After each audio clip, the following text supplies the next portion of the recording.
Hello everyone, आज हम BSc second year math paper second जो कि मेजर माइनर इलेक्टिव तीनों के लिए होता है, इसका यूनिट सेकेंड का चैप्टर 4 स्टार्ट करने वाले हैं। और इसकी यूनिट 4 का जो हमारे पास चैप्टर 4 है, तो इसमें जो है एक क्वेश्चन हमारे पास सांतत्यता की या कॉशी की परिभाषा जो है वो कई बार एग्जाम में पूछी गई। तो आज हम इसी डिफिनीशन को बुक में दी हुई है, लेकिन थोड़ा सा मॉडरेट यानी कि टफ वे में दी गई है, और हम यहाँ पर इसे सॉल्व करेंगे ईजी वे में। तो ये क्या होती है हमारे पास, ये होती है सांतत्यता की परिभाषा से एप्सिलॉन माइनस डेल की परिभाषा से। अब हमें ये जानना है कि एप्सिलॉन और डेल क्या है, तो हम यहाँ पे लिखेंगे फलन।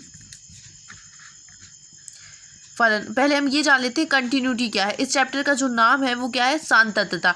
और सांतत्यता का मतलब होता है कंटिन्यूटी, यानी कि निरंतरता जो चल रही है वो क्या होती है, हमारे पास सांतत्यता होती है। ठीक है, तो सांतत्यता फलन एफ ऑफ एक्स, और ए जो है हमारा यहाँ पे वो क्या करनी चाहिए, बिलोंग्स करना चाहिए रियल नंबर पर। सांतत्य कहलाएगा, सतत कहलाता है। कब सतत कहलाता है, for all epsilon greater than हो जीरो। क्या आप हमेशा से जानते हैं कि जीरो से बड़ा क्या होता है, हमारे पास एप्सिलॉन होता है।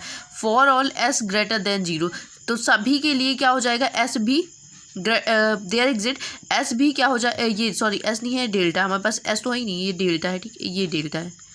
ठीक है, ये डेल्टा है, और डेल्टा क्या होना चाहिए, डेल्टा होना चाहिए हमारे पास greater than zero, such that. तो mod of A minus delta भी क्या होगा हमारे पास, यहाँ पे mod of X minus A, X minus A हमारे पास क्या होगा, लेस देन डेल। ठीक है, ये क्या होगा, बड़ा होगा किससे, मतलब छोटा होगा किससे, डेल से छोटा होगा।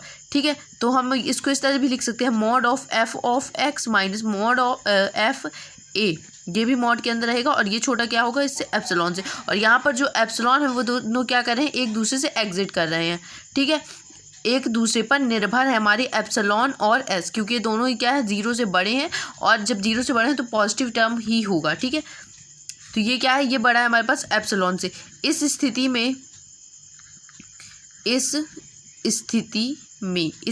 क्या होगा हमारे पास, इस स्थिति में होगा ये कि limit x tends to zero f of x equal to f a. यहाँ पे हम एफ ऑफ एक्स में अगर लिमिट लगाएंगे तो क्या हो जाएगा, एफ ऑफ ए के बराबर हो जाएगा। अब हम लिख सकते हैं अतः फलन f of a belongs to R, जहाँ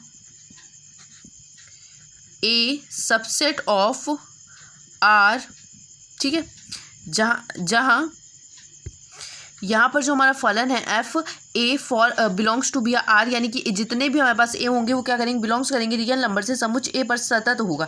यदि ए के प्रत्येक बिंदु पर सतत हो, यानी ए पर अगर सतत है तो एक समुच्चय ए पर सतत है तो ए के प्रत्येक बिंदु के लिए भी वो सतत होगा। यही हमारी सांतत्यता की या कॉशी की परिभाषा, जो कि कई बार एग्जाम में पूछी गई है, हो सकता है इस बार भी पूछ ले, इसलिए आपको इसको तैयार करके रखना है।